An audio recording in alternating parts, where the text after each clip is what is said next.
I'm ORISAEY, and these 3 games are part of the indie horror genre, who since its beginning through the text-based games of the 1980s, its shift from pixels to polygons and revolutionizing indie games throughout the last 30 years, has become known for having some of the largest fan bases, scariest moments, and widest ranging speedruns of the entire gaming industry. But that was before speedrunners did what they do best: break them entirely. Thanks to numbers like these, across the genre's many classic and extension leaderboards, tens of thousands of players and many more runs worth of game knowledge, routing, and tech development has brought the game's times and run potentials to their respective limits. As always, I'm ORISAEY. And I'm Emerald Ollie. And it's time to find out how the speedruns of some of the most popular indie games are truly broken and weird AF.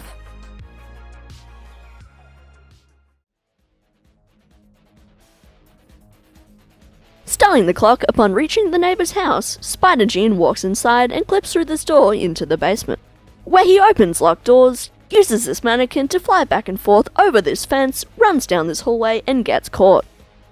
Forcing his way out of his cell in Act 2, our runner is able to navigate vents and take this ladder outside, before using this box to launch over the chain link in front of him and running it back in Act 3.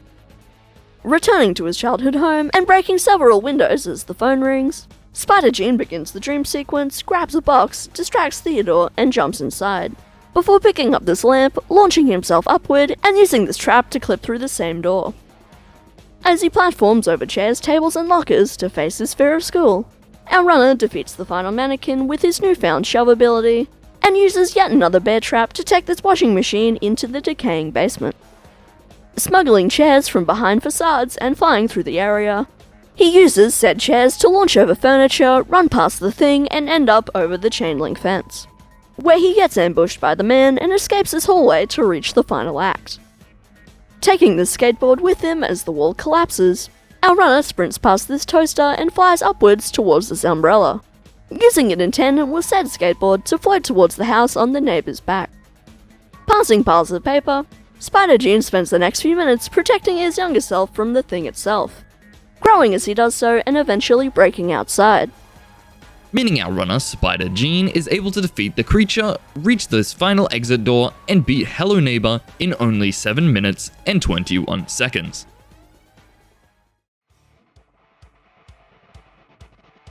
Starting the clock inside the studio, Ablazeknight grabs some batteries to raise the ink machine itself and waits for this door to open, letting him save and quit to save time, nab 6 separate items and put them in place. Letting the ink flow and flipping the switch to activate the machine itself, our runner gets jump scared and falls through the floor, continuing as the liquid lowers and finally collapsing. In Chapter 2, he uses this axe to break out, walks back and forth through the sludge and flicks switches to open this gate.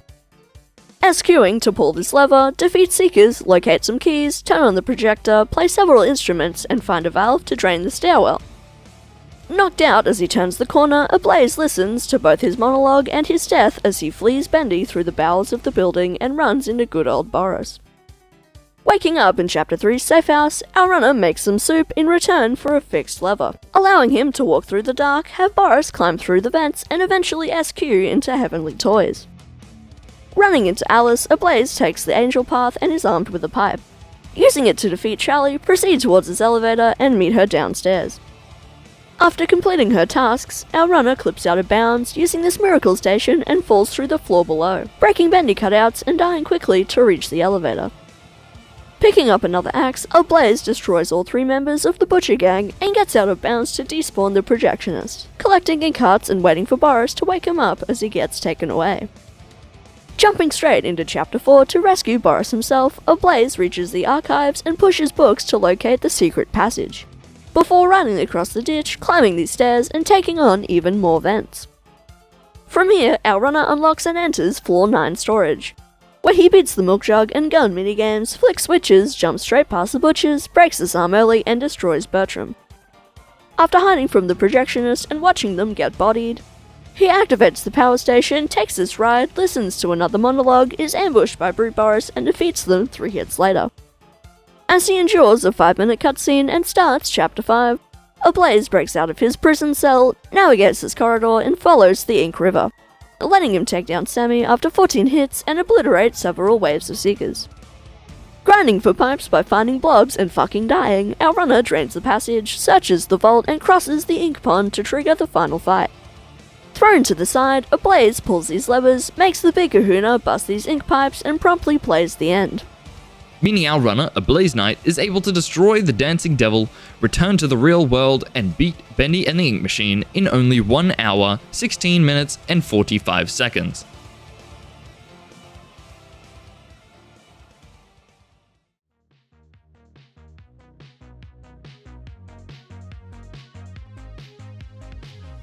Starting the clock as a random seed begins, our runners ChocoMuffin, Bully, Zapheical, and Tipper jump down to the surface of 220 Assurance, collecting 5 nearby beehives, retrieving 4, and only having Tipper survive for a 20 credit fine.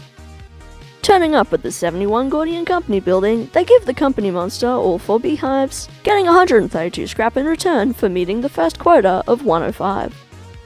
For quota 2's 224 scrap, all 4 players take on the Assurance facility, with Muffin and Tipper landing on a pipe to nab magnifying glasses, a stop sign, and some bottles, as Bully and Zaph climb this ladder and collect large axles, a phone, a bolt, and a coffee mug. On their way back to the ship, they repeatedly drop and pick up items to speed up the process, returning to Gordian and selling what's needed to reach quota 3 thanks to the overtime bonus. To destroy the quota's 351 scrap, our runner reaches an Eclipse Assurance, and for the most part go inside, allowing Muffin, Tipper, and Zaph to grab a kettle, remote, cookie pan, apparatus, hairbrush, bolt, air horn, and magnifying glasses regardless of the added difficulty. Back at the company building, our runners trade in their entire hauls for 315 and 40 paychecks, letting them take on quota 4's 500 scrap on good old 8 Titan. Landing on the moon's surface for a fee of 500 credits provided by daily performance reports, each player climbs the stairs as Muffin and Tipper go left and Bully and Zaph go straight. In the facility across the next 3 days, our runners collect these massive back-to-back hauls, narrowly avoiding Bracken and selling half their items for a 533 paycheck, kicking it into Assurance for a pumpkin and 2 days of fuck all. Q5 ends almost as soon as it starts with a 498 and 231. Before Muffin buys a jetpack for 25% off, gives it to Zaph, and keeps the ball rolling into Q6. For said quota's 965 scrap, our runners return to Titan yet again for this trilogy of back-to-back stonks, trading this jetpack back and forth from the top floor, getting gone, receiving 491 and 475 in return for reaching completion. As quota 7 starts back up on the frozen moon, the squad nabs this over the next 2 days with a skipped eclipse in the middle, reaching 1269 and having enough left over to buy another jetpack for 35% off. Across the next 6 days and 2 quotas, things ramp up as the gang adds this hunk of junk to their trash heap for a total of 4018. Clearing quota 8's 1734, ignoring a hoarding bug, buying 2 more jetpacks for a 60% discount, clearing quota 9's 2246 and reaching the final stretch.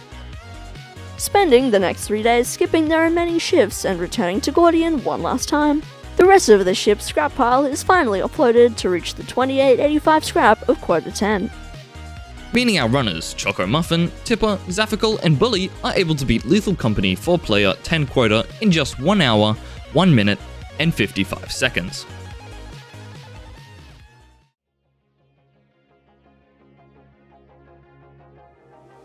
And these were some of the most popular indie horror games of all time. Experiences that, depending on your knowledge of the game, its routing and its glitches, are either straight up terrifying or broken AF. Either way, if you enjoyed this video, then feel free to subscribe to both me and Emerald Ollie. And if you like videos like this, then you might as well check out my previous video on Minecraft's Broken AF World Records. But in the meantime, if you want me to break down the speedrun of one of your favourite games, then by all means suggest it in the comments and I'll see you guys next month. ORISAEY out.